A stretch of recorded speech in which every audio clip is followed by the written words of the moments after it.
Hello les filles, c'est Aurélia de Femmes d'Intérieur.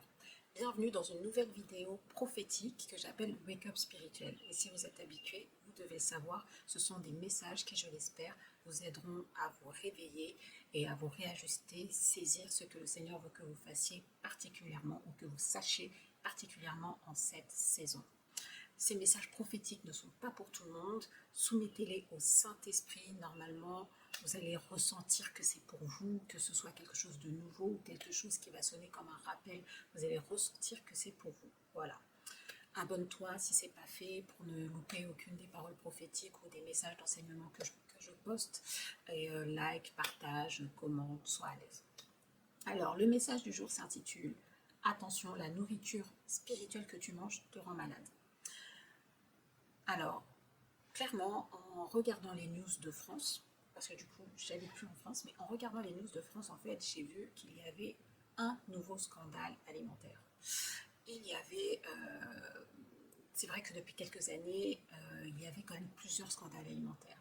Celui dont le plus lointain que je me souviens, c'est celui qui concernait la viande à cheval. En fait, ils ont découvert que dans des plats industriel en fait, ça devait être comme un hachis parmentier, un truc comme ça. C'était pas, c'était de la viande de cheval en fait qu'il y avait à l'intérieur. Ça avait fait un gros scandale. S'il y a eu un scandale avec le lait de bébé, il y a eu un scandale dernièrement avec les pizzas Buitoni. Il y a eu des enfants qui sont, parce qu'il y a eu du lait cru en fait dedans. Il y a eu des enfants. En tout cas, je ne sais plus s'il y avait du lait cru, mais il y avait la bactérie, la E. coli, là, qui est très très dangereuse pour les enfants. Donc il y a des enfants qui sont devenus handicapés, il y en a qui sont morts. Il y a eu le scandale avec les Kinder. En fait, il commence à y avoir beaucoup de scandales. Mais en vérité, si vous allez sur le site des marques de grande distribution, de petites, vous allez voir qu'il y a une partie pour les rappels et qu'il y a plein d'aliments qui sont rappelés avec des problèmes et tout ça. Donc c'est sans arrêt. À un moment, tu allais sur les réseaux sociaux et tout le temps, on nous disait il y a ceci, il ne faut plus manger de cela, ce lait, il faut faire attention, ceci, cela et tout. C'était quand même infernal. Et donc du coup, dernièrement, il y a eu dans l'émission Zone Interdite, je vous mets un peu les infos si vous voulez aller la voir, un nouveau scandale. Ils ont en fait annoncé un nouveau scandale alimentaire. Ok, ce nouveau scandale qui touche nos assiettes. Mais cette fois-ci, en fait, ça ne va pas être des sucreries ou des produits préfabriqués, industriels et tout ça. Cette fois-ci, ça va toucher des aliments de base comme le blé, les pommes de terre ou certains légumes. Du coup, le blé quand même, c'est ce qui va être une bonne base en fait, notamment pour faire du pain. Et le pain, c'est un aliment qui est beaucoup consommé en France. Et vous voyez, quand je vous parle du pain, il y a même une résonance en fait par rapport à la parole de Dieu. Quand le Seigneur parle du pain, quand on parle de la manne, c'est quelque chose qui nous nourrit. Donc le pain, ça fait un moment en fait en France qu'il est intoxiqué en fait, concrètement.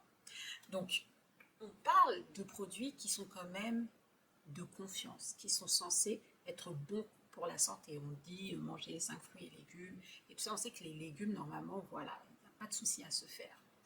On parle également de produits de grandes marques, qui sont consommés par des millions de personnes et qui finalement mettent en danger la santé des Français. Mais qui l'eût cru? On pensait qu'on était safe, au moins avec le pain, avec les légumes, au moins, mais en fait pas du tout. Il y a ce poison invisible qui se cache dans nos assiettes et qui s'attaque aux reins et aux os. Et va aussi multiplier le risque de certains cancers. La Bible dit dans 1 Corinthiens 15, 46 en fait, mais ce n'est pas le spirituel qui vient en premier, c'est le naturel. Ce qui est spirituel vient ensuite. Qu'est-ce qu'il faut comprendre? Les choses sont d'abord physiques, naturelles, avant d'être spirituelles.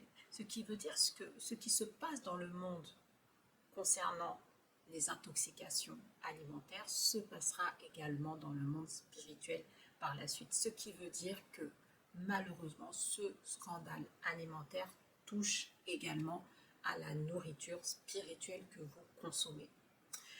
La Bible dit en Matthieu 4,4, Jésus répondit, il est écrit, l'homme ne vivra pas de pain seulement, mais de toute parole qui sort de la bouche de Dieu. Ici, Jésus fait une allusion à la parole de Dieu comme nourriture spirituelle. Et cette nourriture doit sortir de la bouche de Dieu pour nous nourrir correctement. Merci Seigneur. J'avance, je suis en train de vous parler, mais en même temps, voilà, le Saint-Esprit m'accompagne et me donne des informations que je n'avais pas notées, dont je vous parlerai tout à l'heure. Aujourd'hui, nous consommons une nourriture spirituelle, c'est notre pain quotidien, et c'est une nourriture en fait où on va se servir un peu partout. On va se servir sur les réseaux sociaux, il y a des comptes d'influenceurs chrétiens, il y a des comptes de pasteurs, il y a des prophètes, il y a les chantres, il y a même des fois des gens qui ont un pied dedans, un pied dehors. Bon, voilà, on ne sait pas vraiment ce qu'ils sont, mais voilà, on prend ce qu'ils nous donnent spirituellement et on mange. Il y a les ministères indépendants, il y a à boire, il y a à manger, partout. Il y a aussi les églises. Et on peut même se servir dans ce que nos proches en Christ nous enseignent, par exemple. Ok, donc on va un peu partout. En vrai, si malgré ce que tu consommes spirituellement, tu ne vas pas bien spirituellement, il y a un problème. Déjà pour moi, c'est un gros déclencheur en tant que chrétien. Si spirituellement tu ne vas pas bien du 1er janvier au 31 décembre tout le temps, il y a un problème par rapport à ce que tu consommes. La nourriture spirituelle, elle est censée te faire du bien. Elle est censée te faire grandir. Elle est censée être... c'est quelque chose de vital de manger, vous voyez. C'est censé vraiment vous faire du bien. Quand vous êtes malade, souvent le médecin va vous demander qu'est-ce que vous avez mangé hier. Ah, vous avez vomi et tout ça, mais qu'est-ce que c'était? Il y a aussi une analyse des selles pour voir, ok, tes selles sont comme ça veut dire que tu as tel problème. Mais c'est en fonction de ce que tu as mangé, tu comprends? Tu ne peux pas te nourrir spirituellement de n'importe quoi. Donc il y a le message prophétique, mais je vais aussi vous enseigner. Tu ne peux pas manger spirituellement n'importe quoi. Avant, avant on avait des critères quand même, d'accord? C'est pas qu'on mangeait n'importe quoi, mais on avait des critères. Pour être sûr, pour moi par exemple, on se disait, je prends que de la marque. Voilà, je prends que de la marque, comme ça je suis sûre que je vais bien manger. Mais aujourd'hui, on comprend que ce critère ne fonctionne pas en fait. Pourquoi? Parce qu'on ne peut plus faire confiance au grand nom. Et c'est pareil spirituellement par rapport à tout ce que je vous ai énoncé. Là où vous vous nourrissez spirituellement, vous ne pouvez plus faire confiance au grand nom. Dans l'industrie agroalimentaire, regardez, les grands noms qui sont incriminés, les Buitoni, les Nestlé, les grandes marques, elles ne sont même plus gages de confiance. Spirituellement, vous pouvez faire le même parallèle. Deuxième chose, tu ne peux pas te fier au fait qu'il y ait telle ou telle personnalité chrétienne affiliée ou qui valide ou qui se rend à tels événements ou qui follow sur Insta ou qui a fait une photo avec une personnalité chrétienne pour te dire que comme elle fait ça ou elle est avec telle personne, c'est que telle personne, on peut la valider ou quoi. Même ça ne marche pas. Aujourd'hui, tu as plein de stars qui sont ambassadrices de marques corrompues. Tu as plein de stars qui sont ambassadrices même de marques d'alcool alors qu'elles ne boivent même pas d'alcool. Aujourd'hui, ce critère-là ne fonctionne pas. Ok? Tu ne peux pas te baser sur le fait que, par exemple, tu dis bon bah eux c'est bien parce que par rapport à ce en quoi je crois, par exemple, ils ne demandent pas beaucoup. Je dis pas que c'est quelque chose de bien. Ils demandent pas beaucoup d'offrandes, donc je vais là-bas et tout. Je trouve que c'est quelque chose de bien. Tu peux pas te baser sur ça pour te dire que la nourriture spirituelle que tu manges là-bas est saine. Tu ne peux pas. Pourquoi? Parce que même dans l'agroalimentaire, les produits les plus chers sont dans la panade. C'est pas un critère, le prix à payer, tu vois. Eux, tu peux te dire que voilà, eux, ils ont des process, ils ont quand même un beau site internet, ils ont des belles photos, ils proposent vraiment tout ce qui est écolo ou quoi, diversité, inclusion, développement durable, c'est carré. Tu ne peux pas te fier que à ça. Parce que la vérité, même dans des endroits où la nourriture spirituelle n'est pas saine, tu vas trouver un beau site internet, des belles photos, tu vas trouver des cours bibliques, tu vas trouver beaucoup de choses comme ça. Regarde ce qui s'est passé dernièrement avec le scandale de l'église Nouveau Ciel, Nouvelle Terre. Tu vas sur le site de l'église, tu ne te dis pas que c'est une secte. Tu vas sur le site de l'église, il y a des versets, on dit que voilà, c'est Jésus qui est glorifié, c'est très sérieux, c'est bien fait, on voit que il y a des graphiques, il y a vraiment des tableaux, il y a vraiment des organigrammes, c'est carré. Mais pourtant, tu vois ce que je veux dire? Tu te dis, c'est pas le critère de la beauté, c'est pas ça. C'est pas parce que tu dis, voilà, c'est la grandeur, ils ont quand même des grosses usines, voilà, en parlant de l'agroalimentaire, ils font quand même des millions de chiffres d'affaires, donc je fais confiance.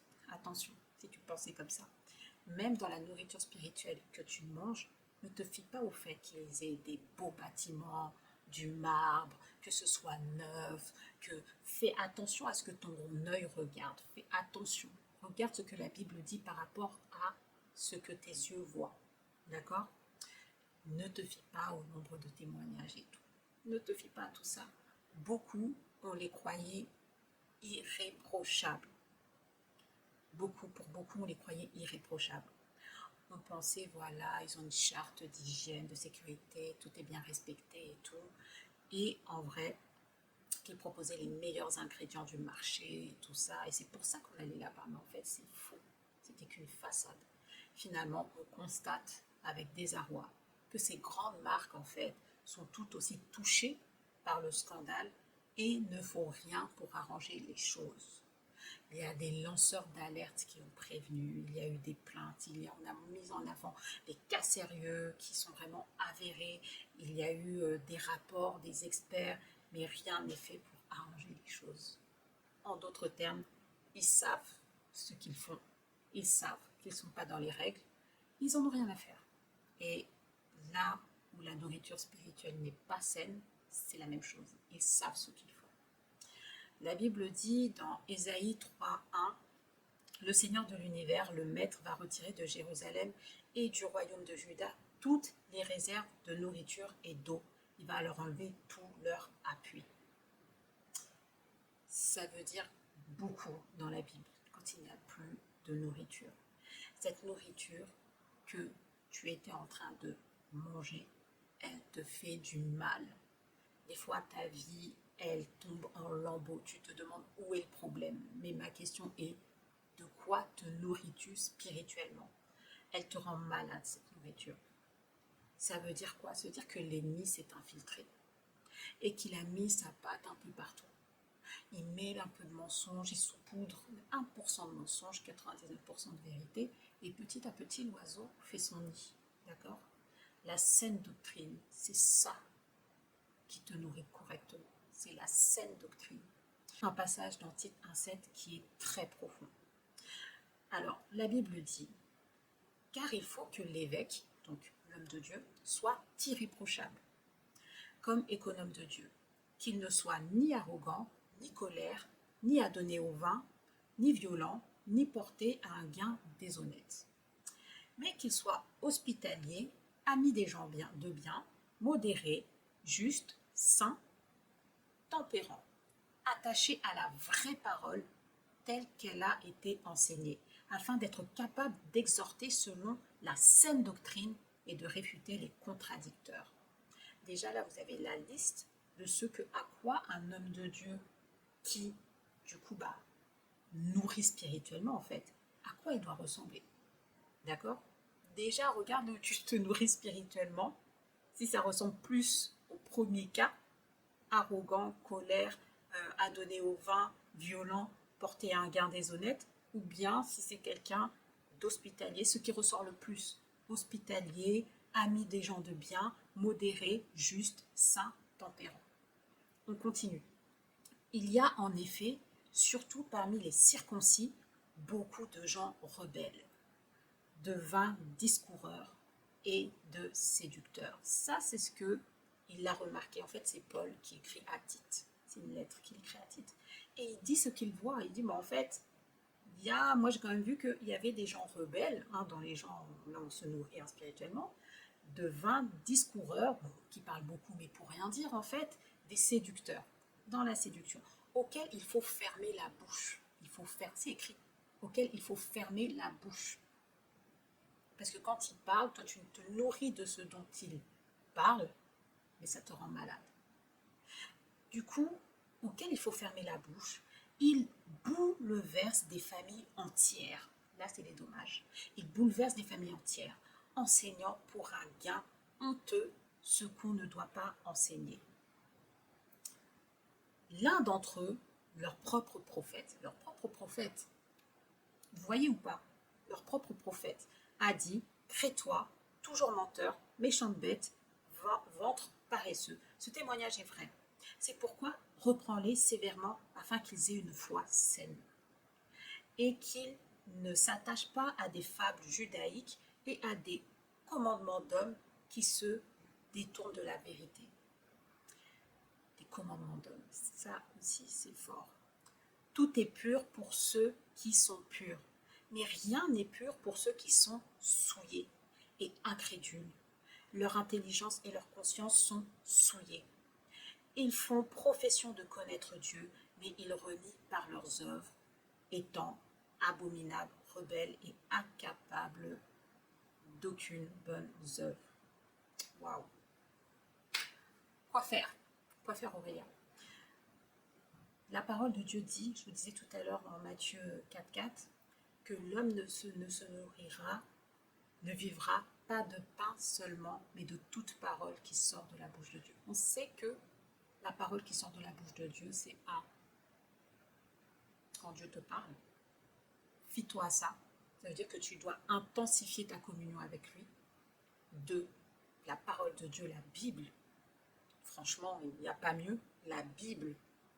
Lis la Bible. Rejoins le Bible Challenge. Je te mets les liens et tout si tu as besoin d'être accompagné.